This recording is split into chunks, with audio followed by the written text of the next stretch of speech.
Litexpo knygų mugė jau tradicija tapęs renginys ir šį kartą aš ir Danielius kalbinsim įvairius žmonės, ką jie mano, ar čia linksma, liūdna, kokios naujienos.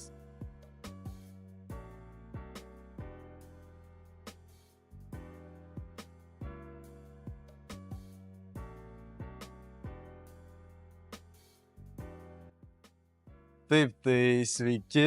Norėtumėm paklausti porą klausimų, tai vis dėlto, kas jūs esate? Aš kaip suprantu, knygos autorius, taip? Taip, teisingai, labai teisingai. Aš esu Aurimas Rabačius. Mano istorija yra paprasta iš principo, bet galbūt ir nelabai paprasta. Prieš 18 metų aš patekau į baisią avariją, baisią žiaurinę avariją. Tenai smarkiai susižalojau ir kažkokiu laimingo atsitiktinumu dėka, kad važiavo reanimacijos dėstytoja pro šalį. Mane atgaivino ir aš nežuvau. Pragulėjau pusę metų vegetaciniai būkliai arba komoj ir čia yra viskas parašyta. Žmonės manęs klausė, kaip tu taip greit atsigavai, kodėl, ką tu darėjai, kaip tu save apgavai, kaip tu kitus apgavai ir ką tu darėjai būtent. Čia viskas nuo A iki Z surašyta. Kaip reikia įtikėti savim, ką reikia daryti, kaip reikia disciplinuotai treniruotis, netikėti visokiais heiteriais ir kaip įkvėpti save, rasti savį jėgų ir susidoroti su šitom užkliuvusiom užduotim. Ir žmonėm tikrai įdomu, aš pasižiūrėjau, čia srautas yra nežmoniškas. Tūkstančiai žmonių praeina ir galvojau, kad tai yra visai nišinė knyga, kas tai yra galvos trauma, taip toliau, bet praeina labai daug žmonių, sustoja tiesiog ir sako, o, man žinai, meniskas ten kažkas yra negerai, su smegenim susijusių dalykų. Mano brolis čia neseniai pateko irgi į avariją, čia stovėjom prie reanimacijos durų su pampersais, visi nežinom ką daryti, kaip čia ką. Ir daug dalykų čia yra surašyta, kuriuos aš norėjau, labai norėjau, kad būčiau žinojęs anksčiau, būčiau tikrai sutaupęs daug nervų, sveikatos, lėšų, kaip viską teisingai padaryti. Tai stendo šito esmė yra tokia ir džiaugiuosi, kad nešu kažkam tai naudą, ir pats apie save nemažai sužinau, kai bendrauju su žmonėm. Yra kas atvažiuoja konsultuotis, mane labai džiugina. Tas nelabai daug pelno neša ir ne visą laiką atsiperka, dažniausiai neatsiperka. Tie knygų mugės stendai yra skausmingas dalykas, bet ką, ryšas didelis žmonių, tūkstančiai save nudžiugini, laisvalaikis, knygos labai fani. Ir jūs esate šaunuoliai, jaunimas, su Lietuva viskas bus gerai. Ar matėte, čia yra jaunieji šauliai, irgi labai šaunus, visi labai gerai, labai ačiū jums. Taip, žodžiu, atmosfera faina, taip. Teisingai. Apskritai, smagu. Taip. O pirmą kartą dalyvaujate? Pirmą sykį dalyvauju ir nuo paauglystės mus atveždavo į knygų mugę ir galvoju, čia tai yra kietai. Čia yra tokia tūkstančiai žmonių, aš būtinai parašysiu knygą kada nors ir čia stovėsiu, turėsiu stendą, tai žinokit atsargiai, nes išsipildo kartais svajonės ir ne visai taip, kaip tu galvojai, ne visai taip, jo. Tai kas yra komiška ir įdomu. Taip, ačiū jums, Edai. Ačiū, kad darot. Ačiū. Labai smagu jūs buvo pakalbinti. Ačiū jums labai. Tvarkoj. Ačiū jums.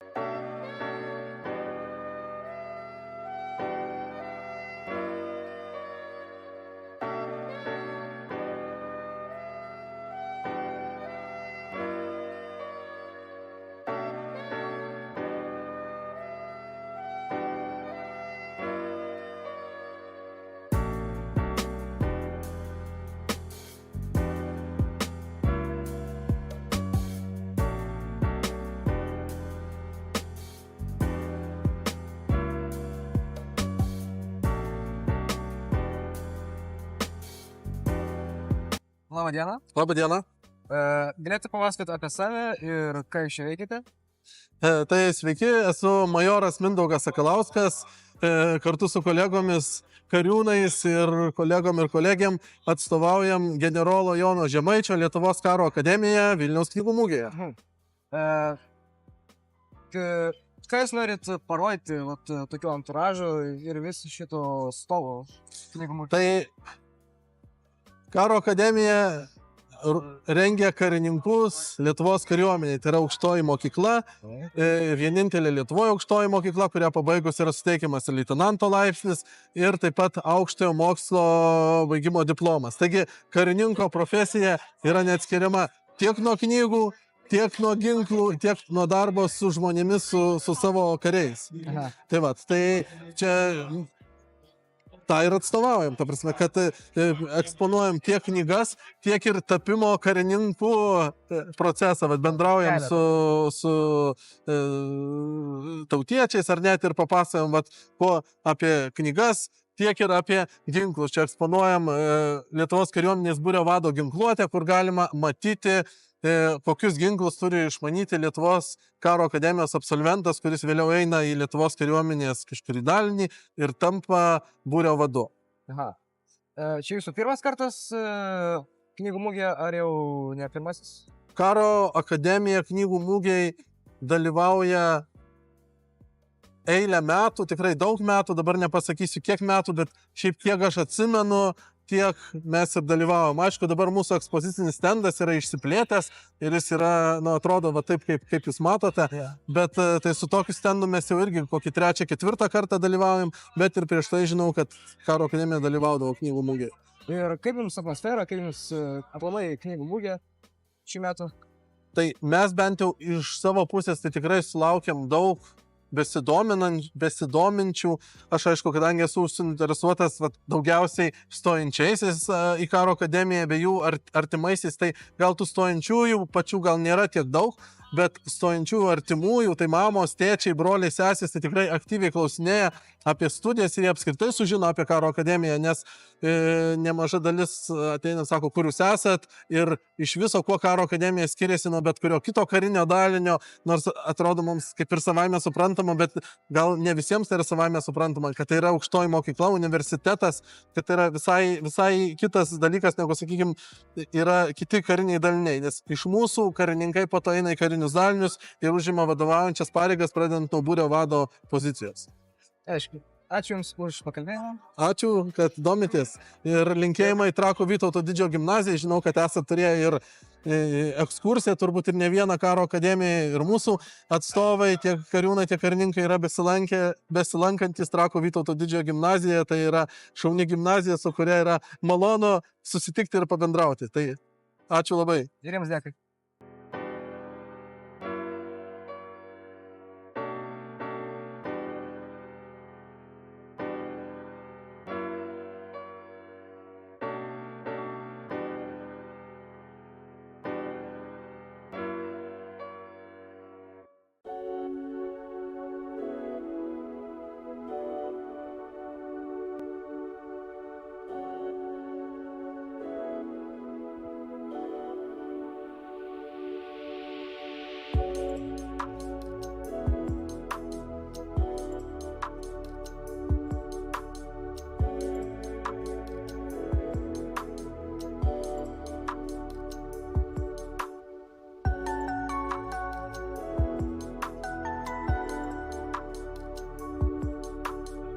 Tai labą dieną. Labą.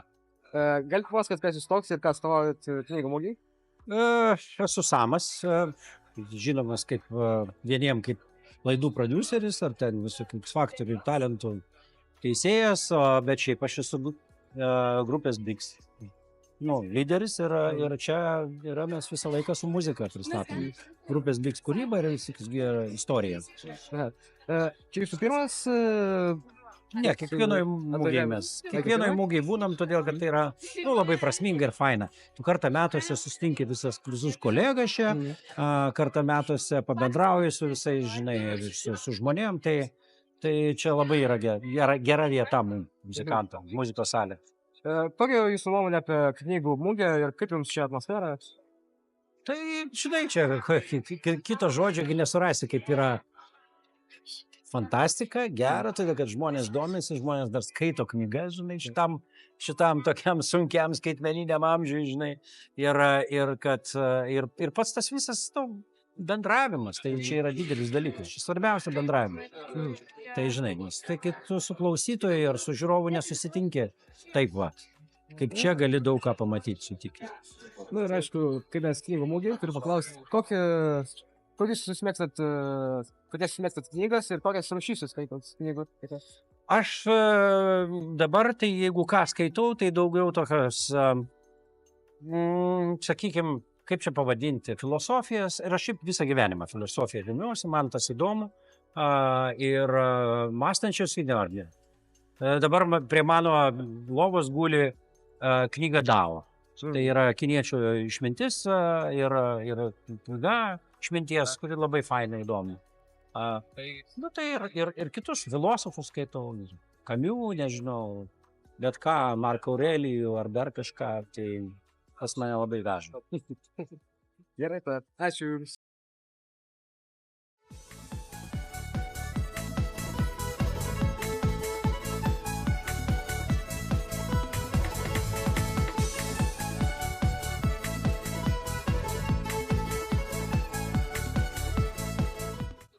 Taip, tai sveiki, kas Labas. jūs būsite? Esu Kukutis, reprezentuoju Raseinių kraštą, o Raseiniai šiemet yra Kukučio sostinė. Ir visa Vilniaus knygų mugė turėtų bent trumpam užsukti į mūsų kiemelį, aplankyti mane su mano gražia komanda, su mano Kukučio moterimis. O kadangi kitą metą Kukučio autorius Marcelijus Martinaitis švęs savo 90-asias gimimo metinės, tai mes ne tik tai tą progą, bet ir tai, kad Kukutis šiandien karaliauja ir vakar, ir užvakar knygų mugėje, mes reprezentuojam Kukutį kaip savo pagrindinį Raseinių krašto personažą. Supratau. Ir kaip jums čia atmosfera, ar smagu? Labai smagu, kadangi labai daug žmonių, visi šypsosi, visi džiaugiasi, ateina pas mus į svečius. Mes supažindinam ne tik tai su Kukučiu kaip personažu, bet ir su savo kultūriniais ir meniniais renginiais, kurie vyksta mūsų Raseinių krašte. Supratau, o jums vat erdvės užtenka, viskas gerai, patogu. Galėtų būti daugiau, aišku, bet kadangi Kukutis nėra labai didelis, kaip matote, yra pavaizduota ant mūsų stendų visa mano kelionė iš Raseinių į Vilnių. Ir čia, matote, pradėta nuo Nemakščių, paskui Molavinai, toliau Paserbenčio kaimas, tarp kitko Paserbenčio kaimas, kadangi serbentai tai yra labai svarbus akcentas mūsų stendo, kadangi Paserbenčio kaime yra gimęs pats Marcelijus Martinaitis. Tai yra toks kaimas Kalnųjų seniūnijoje Raseinių krašte. Tai vat labai viskas yra susiję. Supratau. Ačiū Jums labai. Ačiū, sėkmės. Ir mes turime legendinę frazę iš Kukučio. Kai gyvenu, nežinau, ko noriu, o kai noriu, nežinau, ar verta gyventi.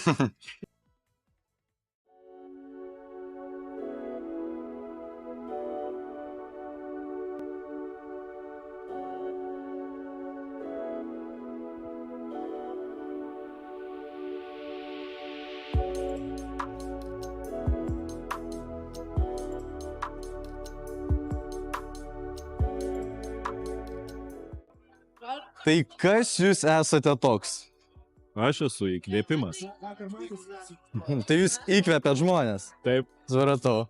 Ir iš kur tokia jūsų kostiumo inspiracija?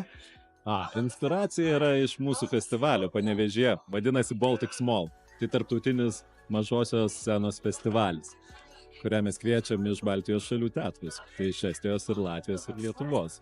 Rodom šiuolaikinės produkcijas, kurios nėra pristatomos Lietuvoje. Tai yra vienetinis toksai renginys šiauriniai Lietuvoje. Ir čia jūsų pirmi metai čia, ar ne? Čia Litexpo mugė, taip, tikrai pirmi metai. Ir kaip jaučiatės, ar smagu, atmosfera gera, faina? O kaip jums atrodo? Atrodo, kad fainai. Atrodo fainai, tikrai. Tikrai taip. Labai galo daug žmonių, visi mėgaujasi ir labai galo smagu tai pristatyti. Supratau. Ačiū Jums labai. Prašau.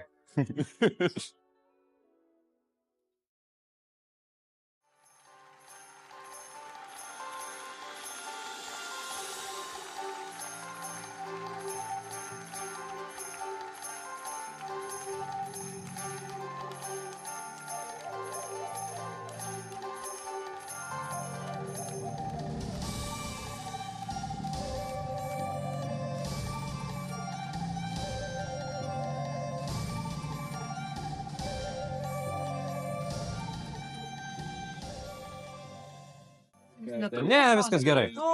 Ai, mes kartu? Jo, kartu, aš Ai, jūsų klausinėsiu, čia va prieš kamerą. Tai sakykite, ką jums reiškia dainų šventė? Oi, labai... Toks gilus klausimas, ne, toks netikėtas. Daugias sluoksnis klausimas, labai Aha. jautrus klausimas. O jeigu toks Nu, vienas iš daugelio, ką galėtumėte išskirti tokio? Va? Gal aš taip atsakysiu labai giliai, bet tai yra prasmė. O čia yra prasmė. Mano prasmė buvimo kaip Lietuvos pilietės, tradicijų prasmė, vertybių visos mūsų tautos. Tai va toks Tikrai labai pritariu. labai prasmingas renginys ir nežinau, net ar renginiu net nepavadinsiu to, reiškinys. Reiškinys jau istorinis įvykis galima. Istorinis įvykis tikrai. Dalyvaujate šioje dainų šventėje? Dalyvavau. Ir jūs kur dalyvavote? Šokote, dainavote? Šiais metais pirmą kartą nei šokau, nei dainavau. Šiais metais buvau iš organizatorių pusės. Supratau. O kokių sunkumų patyrėte? Bent vieną išskirkite. Sunkumų? Jo, organizuojant tokią istorinį tokį įvykį. Sunkumai turbūt didžiausi yra suvaldyti tokią masę žmonių. Gerąją prasme masę žmonių. Buvo 37 000 dalyvių. Ir turbūt va tokie logistiniai sprendimai ir yra patys sunkiausi. Kaip visus apgyvendinti, kaip visus apnakvindinti, pamaitinti, nuvežti, atvežti ir panašiai. O kaip jums pati šitą knygų mugė? Ir paskutinioji diena šioje knygų mugėje? Tai dabar jau labai gaila, kad baigėsi. Per dieną prieina labai be galo daug žmonių, kurie pasakoja savo istorijas. Jie atsiverčia, mes pristatėme čia savo nuotraukų albumą. Aha. Jie atsiverčia savo dienas, kuriuose dalyvavo, tarkim, visi dalinasi savo istorijomis, visi turi ką papasakot, kaip jie jautėsi, ką jie patyrė ir panašiai. Tai emocijos, tik tai teigiamas visas dienas ir sakau, va, gaila, kad baigėsi, nes labai tas gyvas ryšys, labai geras su žmonėmis. Ačiū Jums labai. Nėra už ką, ačiū Jums.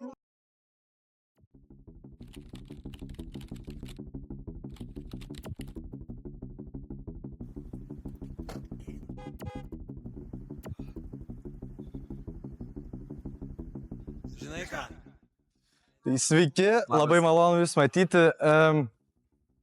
Ar Jūs pirmą kartą Litexpo mugiai? Ne, tikrai ne pirmą, šita mugė jau yra 10.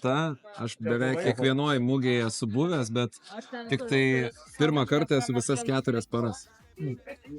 Supratau. Ir ar Jums, ta prasme, atmosfera fainai, smagu, taip? Man labai patinka. Jo, pirmiausia, tai man patinka dėl to, kad čia yra toksai kasmetinis muzikantų bendruomenės susibūrimas. Ir va, prieš akis net matai atlikėjus, su kuriais šiaip retai turi laiko pasimatyti, o čia mes visą laiką dar be darbų, be bendravimo su klausytojais dar nueinam viens pas kitą, pašnekam. Va, ką tik su Lilu geriam limonadą, šnekėjom, tai tokios progos nedažnai pasitaiko. Toksai asmeninis klausimas.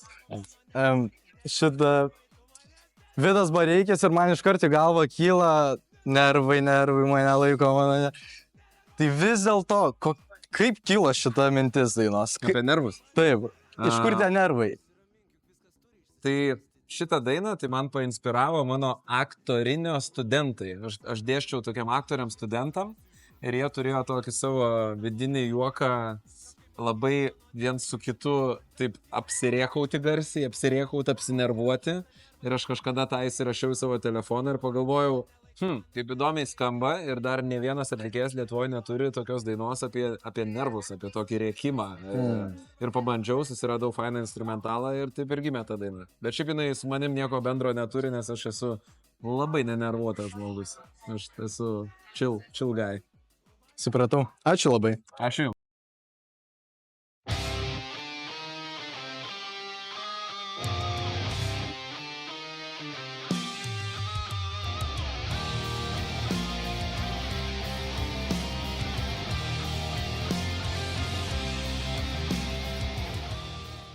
Sveiki. Labą dieną. Gerai matyti Jūs 25 metų mugėje. Galėtumėte pristatyti, kas toks ir kas nori? Jo, tai čia matom visą Fandetail komandą, beveik visą mūsų Andriaus basisto šiandien nėra, buvo vakar ir prieš tai pusės dienas. Esam grupė Fandetail. Ir šioj mugėje pristatinėjame 2 naujus leidinius, vieną fizinį, kitą virtualų. Tai fizinis tai yra mūsų naujausia roko opera Karalių kraujas. Ir virtualus tai yra mūsų metalo opera Pranašystė, kuri buvo įrašyta prieš 10 metų, 2015 metais pristatyta festivalyje Juodaragis, pilnas pastatymas buvo padarytas su visom dekoracijom, aktoriais ir taip toliau, kaip ir priklauso metalo operai, ir po to padėtas į stalčių 10 metų. Tai praėjo tie 10 metų, tai nusprendėm, kad knygų mugė labai yra gera proga pristatyti tą darbą visgi visuomeniai. Tai sudėjom visus kūrinius, 16 takelių, sudėjom visas streamingo platformas, taip kad galima jau rasti, nuo pirmų mugės dienų, galima rasti visose platformose Fandetail Pranašystė. O Karalių kraujas išėjo vinilo formatu ir taip pat galima čia knygų mugėje jį rasti. Skaitmeninių formatų kol kas neplanuojam, norim leisti pasidžiaugti tiems žmonėms, kurie klauso vinilo, paklausyti vinilo, paskui kažkada galbūt, bet kol kas jį galima tik tais fiziniam formate paklausyti. Tai va. Nuostabiai. Tada, aišku, kai mes knygų mugė esame, norėtų klausti, ar jūs skaitote knygas, kokią literatūrą domėtės? Šiaip skaitau, tačiau šiuo metu ne per daugiausiai. Tai sakykime, mano mėgstama literatūra, bent jau šiuo metu, yra fantasy. Tai aišku, viskas, ką Tolkienas parašė. Taip pat ten be abejo ir visi raganiai,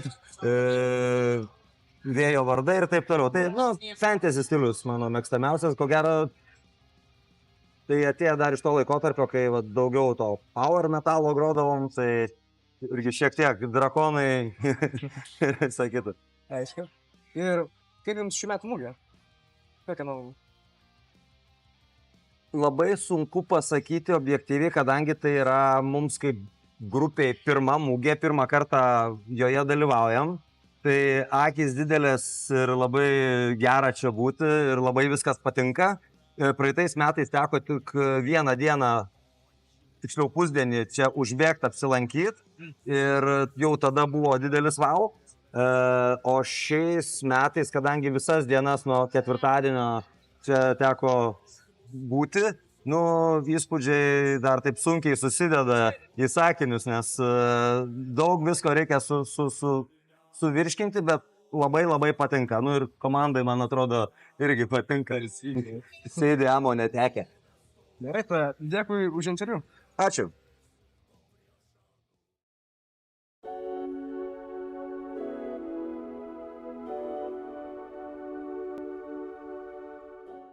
Tai sveiki, kas jūs esate ir kokia mintis šito stendo, vis dėlto tokia originali idėja, kažkas unikalesnio.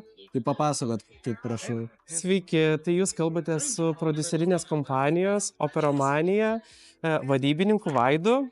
Ir šių metų knygų mugės muzikos salės stendo koncepcija yra būtent pasiruošimas artėjančiam naujosios operos akcijos festivaliui. Kuo ypatingas tas festivalis, kad jisai vyksta kas 3-4 metus. Mes kaip prodiuserinė kompanija visą kūrinio eigą pradedame nuo idėjos, iki tol, kol jinai pasiekia žiūrovą. Ir praėjus tam tikram laikui, kada jau susikaupia atitinkamas kiekis premjerų, mes jas visas pristatome artėjančiame Vanua festivalyje. Ir papasakokit vis dėlto, kodėl taip, kodėl ne taip ar taip, kodėl būtent taip ir kokia mintis už to slepiasi. Tai iš tiesų, kaip jūs pastebite, tai yra tam tikros saugos linijos, kurios perspėja, kad artėja šiuolaikinis operos festivalis. Tai tokia trumpa žinutė, kad tai yra under construction ir kad visą informaciją galite rasti www.operomanija.lt. Supratau.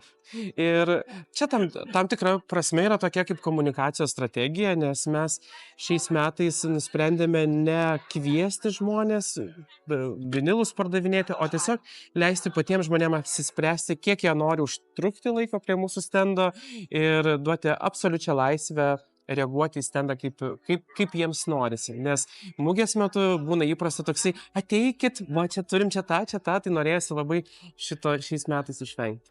Ir ar daug žmonių atėjo? Mes iš tiesų stebime ir tikrai matome, kad sulaukia labai daug susidomėjimo, yra prie ženklo vis sustojama, paskaitoma, žmonės fotografuojasi, tai pastebime, kad šita idėja tikrai pasiteisė. Supratau. Ačiū labai. Ačiū labai.